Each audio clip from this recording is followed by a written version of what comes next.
Hi friends, ఈరోజు వచ్చేసి మా ఇంట్లో కాకరకాయ చేస్తాండా. ఫస్ట్ పోపు పెట్టుకోవాలా. ఎండుమిర్చి, తాలింపు గింజలు, నెక్స్ట్ వచ్చేసి ఉల్లిపాయలు,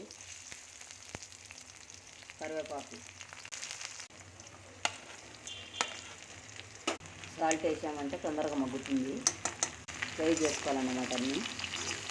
ఈ కాకరకాయ కూడా కొద్దిగా కలిపెట్టుకోవాలన్నమాట. మూత వేస్తే బాగా స్మూత్గా మెత్తగా వస్తుంది కాకరకాయ. ఈరోజు వెరైటీగా చేస్తుందా. మొన్న డీప్ ఫ్రై చేసా ఆయిల్లో.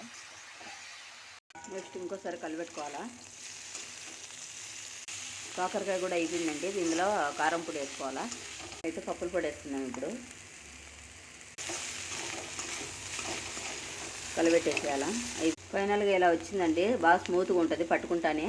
ఇలా అయిపోతుంది అనమాట. అందుకని నాకు ఇష్టంతో చేసుకున్నాను. నచ్చితే లైక్ చేసి, షేర్ చేసి, సబ్స్క్రైబ్ చేసుకోండి. బాయ్.